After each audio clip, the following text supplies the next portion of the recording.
marche, spécialité méconnue de l'athlétisme, exige une condition physique et des qualités morales exceptionnelles. Puissance, souplesse, vélocité, coordination sont nécessaires pour atteindre le haut niveau.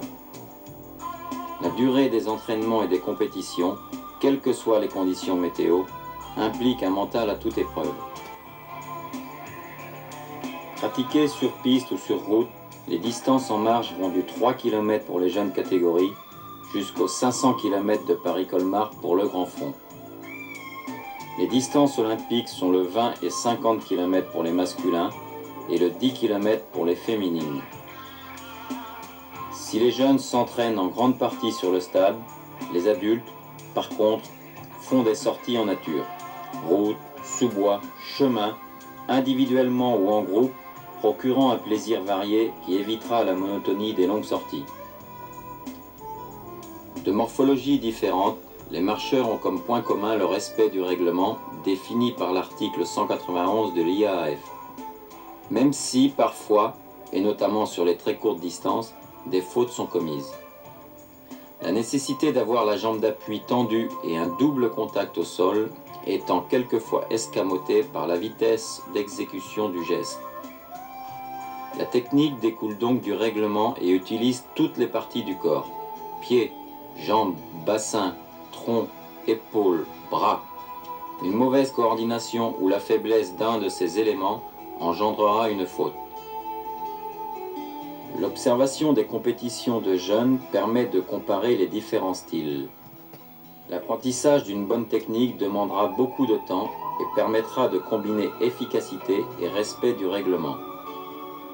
Nous remarquerons quelques gestes superflus qui peuvent ralentir la progression. Écartement des bras, élévation des épaules, des mains, des genoux, rotation exagérée des hanches, du buste, ou encore manque de souplesse des chevilles, du bassin, du tronc. Mais dans l'ensemble, ce groupe de cadets a déjà bien assimilé le geste correct. Attaque du talon, déroulement du pied, extension de la jambe d'appui, poussée complète du pied arrière, buste droit et relâchement.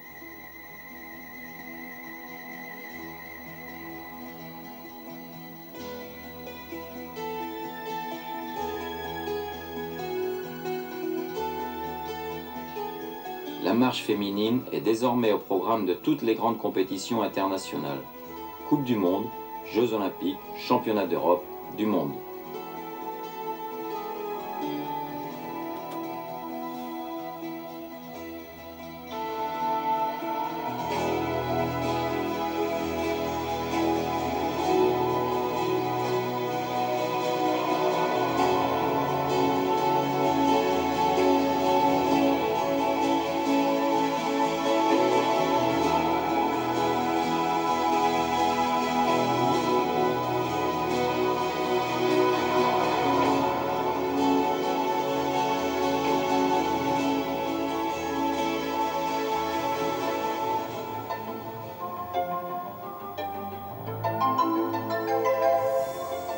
La juxtaposition d'un marcheur et d'un coureur nous aide à mieux comprendre la technique de la marche athlétique. Le contact avec le sol se fait par le talon, pointe de pied relevée, afin de permettre un déroulement complet. Le pied roule sur le sol, comme le pneu de la voiture, permettant la traction vers l'avant et évitant un freinage. Le bassin, par sa rotation, joue le rôle d'amortisseur au moment du contact et facilite l'extension de la jambe d'appui. Le retour du pied de la jambe libre doit être le plus rasant possible par rapport au sol. Une faible élévation des genoux et cuisses va permettre une reprise de contact plus rapide et ainsi éviter un moment de suspension.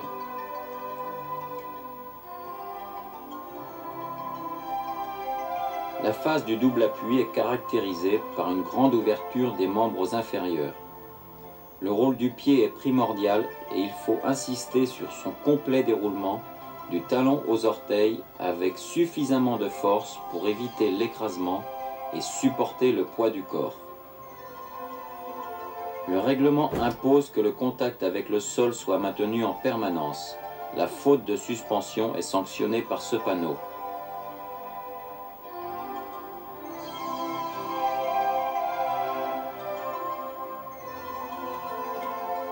La jambe d'appui doit être tendue, c'est-à-dire non fléchie, à la verticale du corps.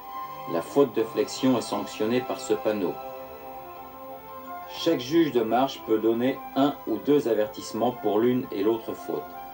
Il doit montrer avec netteté le panneau blanc d'avertissement désignant la sanction en se déplaçant au-devant de l'athlète.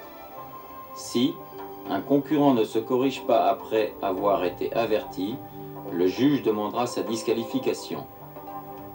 Le chef-juge, et lui seul, doit avoir 3 demandes de 3 juges différents pour disqualifier un marcheur en lui montrant un panneau rouge. Observons le cycle du pied pendant sa phase d'appui. Le marcheur doit avoir une grande souplesse de la cheville pour permettre ce déroulement total, bien à plat. Dans le cycle complet pied plus jambe, il faut remarquer au moment du contact l'angle fermé du pied avec le tibia et, en fin de poussée, l'angle ouvert significatif d'une poussée complète.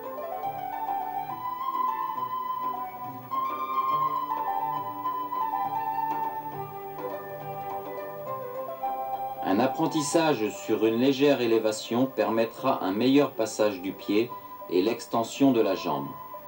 Le retour du pied se fait avec une faible flexion cuisse-jambe, évitant une élévation superflue du genou. Le relâchement est nécessaire pour l'accomplissement de cette phase d'oscillation. Le travail des appuis est essentiel. Le marcheur doit avoir une parfaite maîtrise de la pose de son pied et être capable de s'adapter à différentes situations, bref, d'avoir un pied intelligent.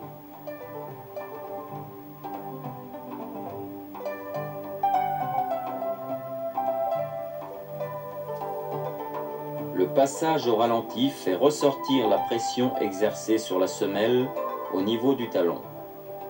La chaussure de marche doit donc être renforcée avec une semelle pas trop épaisse et souple. Cet exercice de déroulement du pied est souvent utilisé dans les écoles d'athlétisme. Il exige un parfait contrôle de ses appuis. Il faut insister pour le marcheur sur le relevé de la pointe du pied et un déroulement dans l'axe de progression.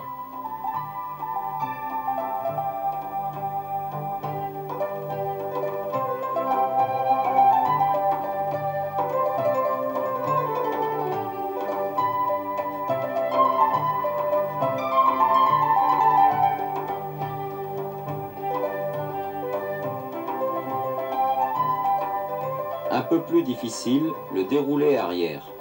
Attaque au sol par la pointe du pied, roulement des orteils jusqu'au talon, avec le verrouillage du genou qui marque l'extension de la jambe.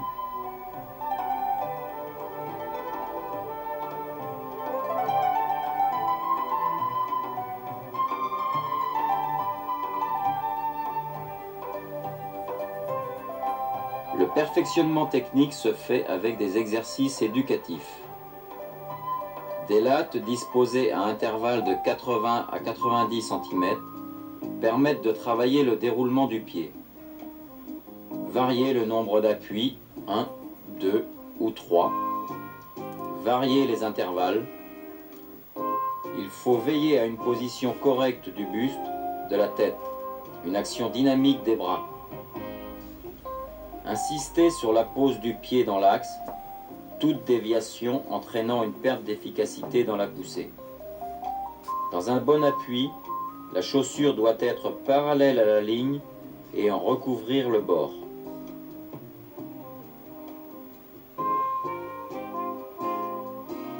Avec des cônes disposés à intervalles de 1,50 m à 2 m, on recherchera des appuis dynamiques et le grandissement.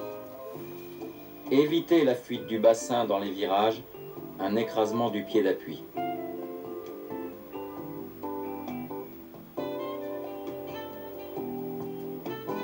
Cet exercice avec les bras enroulés sur un bâton permet de travailler la dissociation du bassin avec les épaules. L'immobilisation des bras va augmenter l'action du bassin et de la poussée. Cet exercice peut se faire en ligne droite ou en slalom pour cumuler les objectifs recherchés. Grandissement, amplitude, poussée, maîtrise des appuis.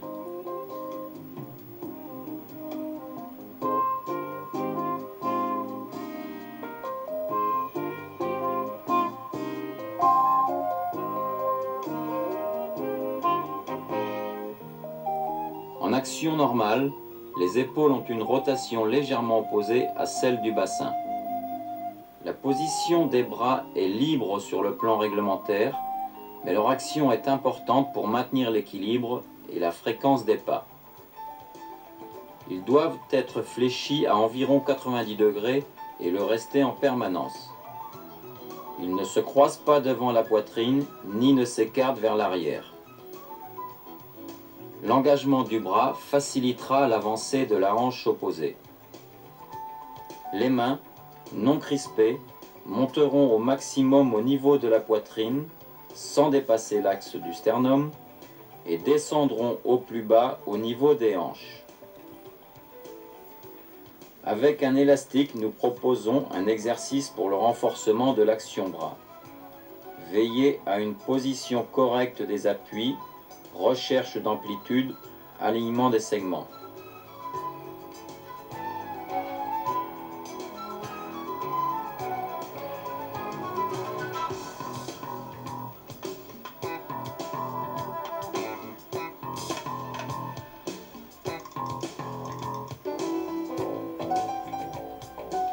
Maintenant, un exercice de renforcement du travail des appuis avec une résistance maintenue au moyen d'un élastique placé sur la crête du bassin. Il faut s'appliquer au déroulement complet du pied, au placement, au grandissement et à l'action dynamique des bras.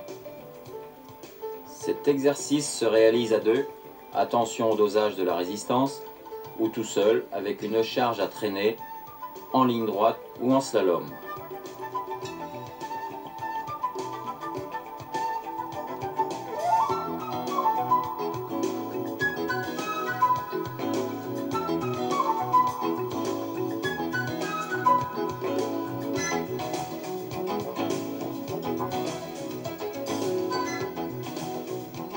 Voici un exercice de dissociation des épaules avec la ligne des hanches. Le bassin reste face avant, alors que les bras sont tournés vers le partenaire et immobilisés par le jeu du ballon. Cet exercice peut se réaliser seul sous différentes formes. Slalom, changement de main.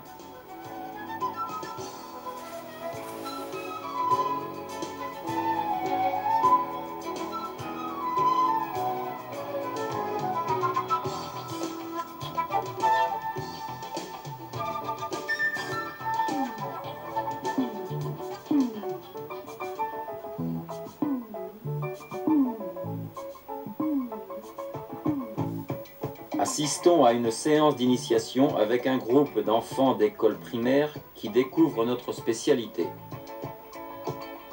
Après de courtes explications réglementaires et techniques, ce sont les premiers pas en marche athlétique. Nous observons quelques problèmes de coordination, de motricité.